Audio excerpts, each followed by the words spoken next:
Assalamualaikum warahmatullahi wabarakatuh. Waalaikumsalam warahmatullahi wabarakatuh. Alhamdulillah, terima kasih anak-anak ya. Jadi ucapan salam itu adalah doa untuk kita semua. Nah, seperti biasanya sebelum kita mulai pelajaran, kita akan berdoa bersama supaya pelajaran kita dimudahkan, dilancarkan oleh Allah SWT. Tetapi sebelumnya, ketua kelas tolong disiapkan dulu kelasnya supaya kita semua benar-benar siap untuk belajar. Silakan ketua kelas. Bersedia. Siap. Baik, silakan lanjut dengan kita doa bersama. Ketua kelas pimpin doanya, silakan. Sebelum kita belajar, mari kita membaca doa. Bismillahirrahmanirrahim. Rabbi zidni ilman warzuqni fahman. Ya Allah, tambahkanlah ilmuku dan berilah aku pemahaman yang baik. Amin. Amin. Semoga kita dilancarkan belajarnya. Baik anak-anak, sebelum kita masuk pelajaran, kita cek kehadiran. Ada yang tidak hadir?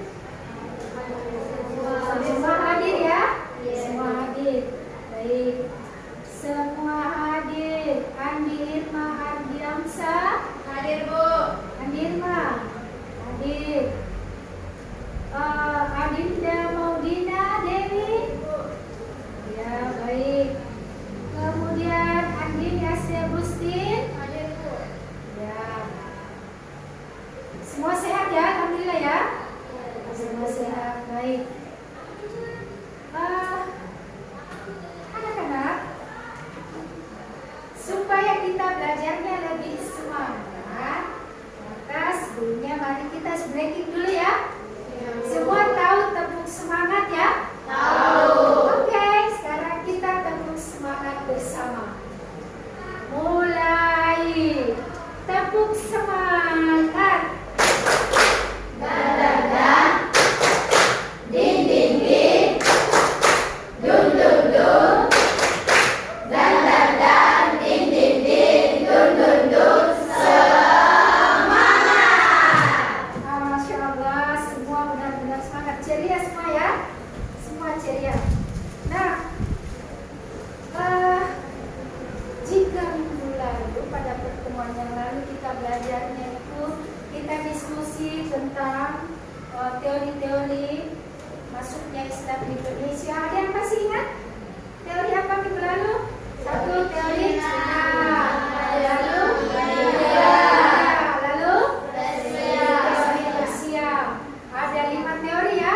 Yang ada 5 teori menurut para ahli sejarah yang begitu populer tentang bagaimana Islam masuk di Indonesia. Nah, kali ini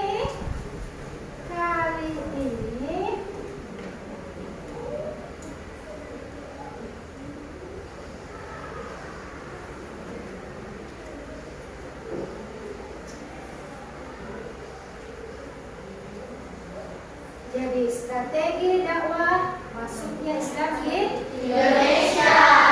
Bagaimana para ulama bersyiar Islam, bagaimana para ulama memperkenalkan Islam kepada masyarakat Indonesia, ke Nusantara yang pada masa itu Indonesia masih dalam posisi kerajaan-kerajaannya masih terpisah-pisah. Bagaimana usaha para ulama memperkenalkan Islam, itu yang akan kita pelajari hari ini. Jadi strategi yang dilakukan oleh para ulama untuk menyiarkan Islam. Nah, jadi tujuan pembelajaran kita adalah ini. Setelah kita belajar berdiskusi hari ini, kita akan mampu memahami strategi dakwah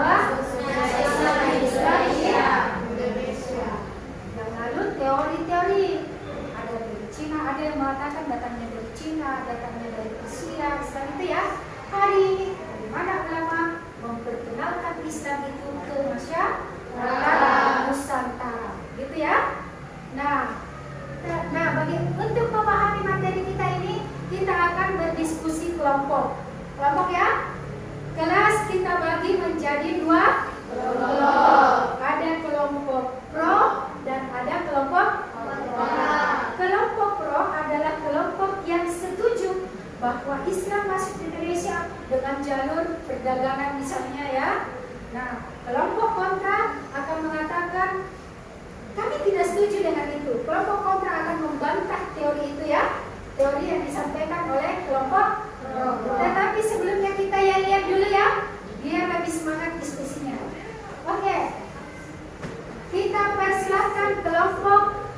Semua sudah siap ya? Ya. Atau mau berembuk dulu ya seperti apa? Ibu kasih 1 menit, siapkan ya. Siapkan ya, siapkan. Kelompok kontra siapkan ya. Kelompok pro siapkan ya. Siap ya? Baik. Oke, sip. Sekarang kelompok pro. Kelompok pro ya. Kita persilakan kelompok pro menampilkan yel-yel kelompoknya. Silakan. Siapa yang bisa pimpin yel-yelnya? Ayo. Kelompok pro, mana semangatnya? Semangat. Yes. How? Seru yel-yelnya ya. Berapa sudah untuk kelompok pro? Nah, sekarang kita terima kasih ya kelompok pro. Sekarang kita di kelompok kontra. Siap ya yel-yelnya ya? Oke, kita akan menyaksikan kelompok kontra menampilkan yel-yelnya.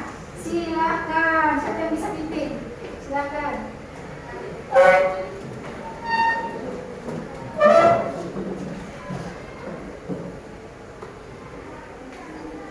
Kelompok kontra, mana suaranya? Bisa, yes. Wow, tidak kalah seru dengan kelompok pro. Aplaus untuk semua kelompok. Baik, siap ya? Ada kelompok pro, ada kelompok Kontra. Sekarang kelompok kita persilakan kelompok pro untuk menyampaikan apa?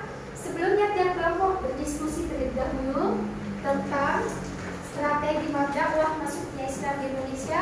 Silakan, kalian sudah punya materinya. Silakan diskusikan ya. Jadi ingat di sini adalah kelompok kontra ya, yang akan membantah gagasan dari kelompok pro. Silakan ya.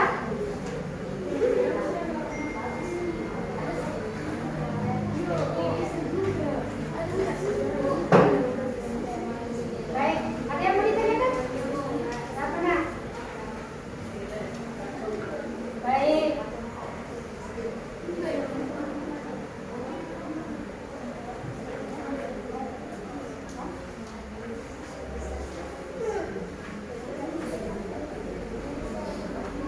Baik, kita selesai ya diskusinya.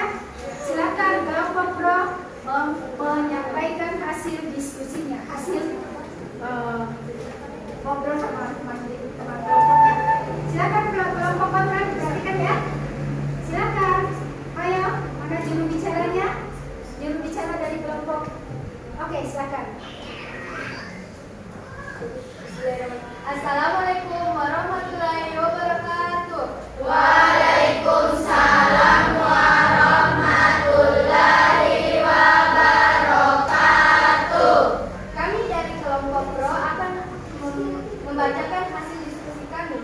Islam masuk di Indonesia melalui beberapa jalur, ialah jalur perdagangan, jalur pernikahan, jalur pendidikan, jalur tasawuf, dan jalur budaya. Seperti itu kelompok pro? Ya, Bu. Oke. Jadi mereka telah berdiskusi bahwa Islam masuk di Indonesia itu, strategi dakwah yang dilakukan oleh para ulama itu adalah mereka memasukkan Islam melalui jalur perdagangan, mensiarkan Islam melalui pernikahan ya. Jadi budaya seni misalnya seperti wayang kulit. Jadi wayang kulit itu tidak sekedar dibuat digerak-gerakkan, tetapi mereka itu menyampaikan syiar Islam. Nah, sekarang kelompok kontra bagaimana? Apakah kalian setuju dengan mereka? Bagaimana kelompok kontra?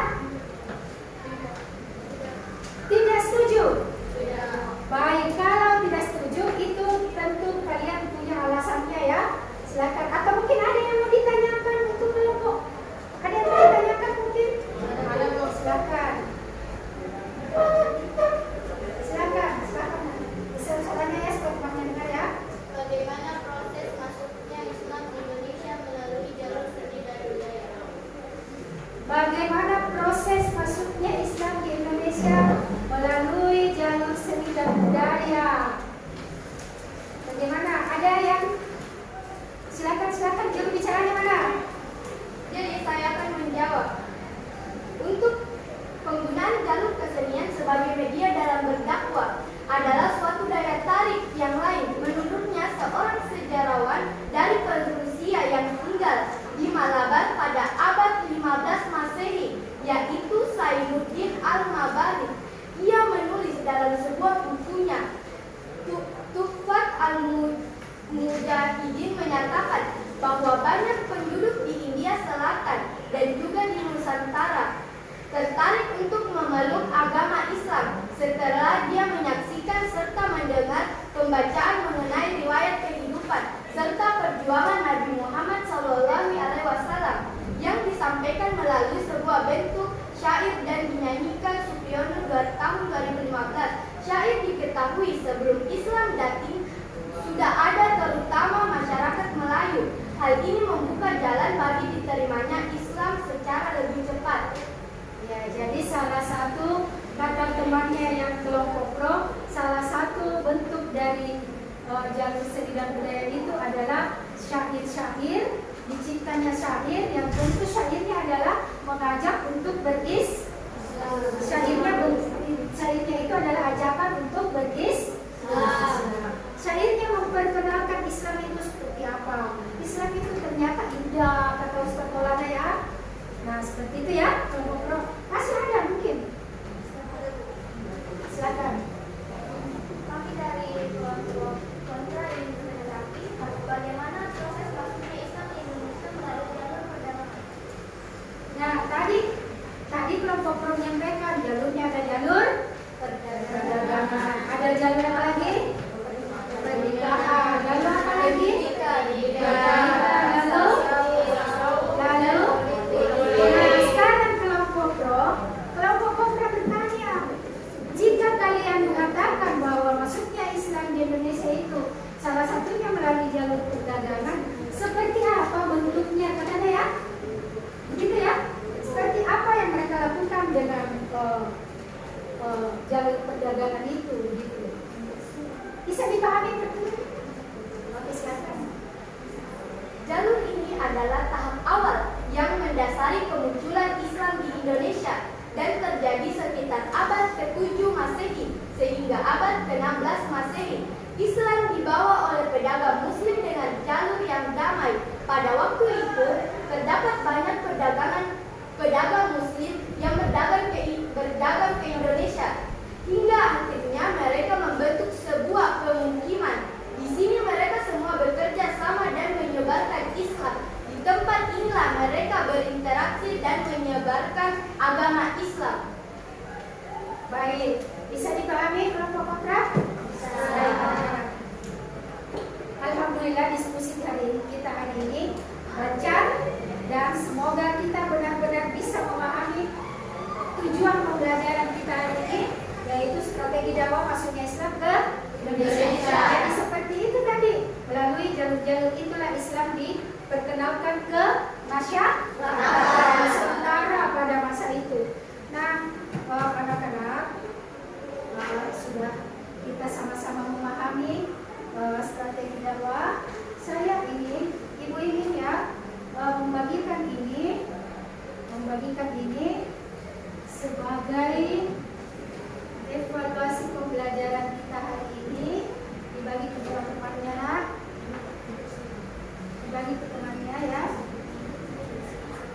Dibagi ke temannya, dibagi ke belakang, dibagi.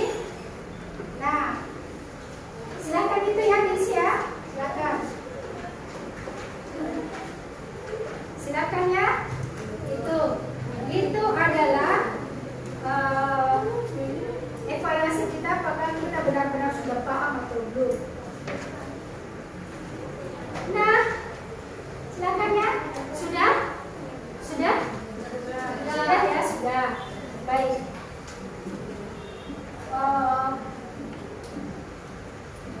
Minggu lalu kita belajar teori masuknya Islam Indonesia. Hari ini kita belajar strategi Islam itu diperkenalkan ke masyarakat Nusantara. sudah selesai ya. Nah, namun Ibu ingin, apakah materi kita hari ini benar-benar kita sudah pahami ya? Nah, untuk itu Ibu mau dengar dari kalian siapa yang bisa menyampaikan strategi dakwah hari ini. Ada berapa? Ada berapa yang disampaikan tadi? 6 ya, 6 ya. Yang pertama, Islam masuk ke Indonesia itu dengan strategi melalui jalur perdagangan, jalur pendidikan, tasawuf, politik, seni dan budaya. Oke, yes. Lihat dulu. Lihat dulu. Semangat ya. Baik. Ibu ulang. Strategi dakwah Islam itu disampaikan, diperkenalkan oleh para ulama ke masyarakat Nusantara pada masa itu melalui berapa jalur semuanya?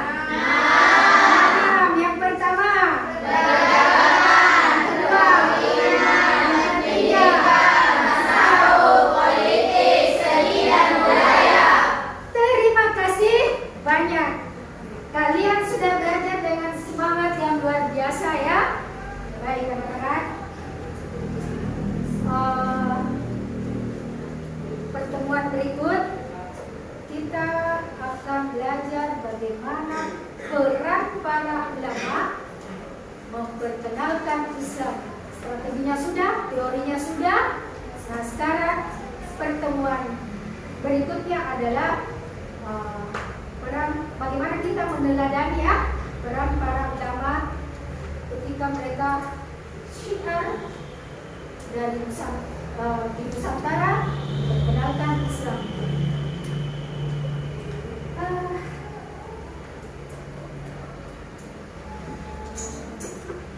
Baik, masih ada yang mau ditanyakan? Tidak ada lagi? Semua benar-benar sudah dimengerti, dipahami? Baik. Nah, anak-anak, alhamdulillah, Ibu ucapkan terima kasih yang luar biasa karena kalian semangat betul ingin mengetahui sejarah ya. Ada yang sedang baca sejarah Islam? Senang ya? Iya, kita tidak boleh melupakan sejarah. Sebab sejarah itu selain Al-Quran menjadi pedoman hidup kita sebagai muslim, hadis juga sebagai pedoman kita dalam berkehidupan sehari-hari. Kita tidak boleh melupakan sejarah, sebab sejarah itu adalah bagian dari kehidupan Rasulullah SAW yang menjadi contoh tauladan bagi kita. Baik, oke. Semoga semua tetap sehat, tetap dalam lindungan Allah. Kita jumpa lagi minggu depan. Tetapi sebelumnya kita sama-sama baca doa penutup. Kita akhiri pertemuan kita dengan sama-sama membaca surah surah. Baik, kita sama-sama ya. Doa dimulai.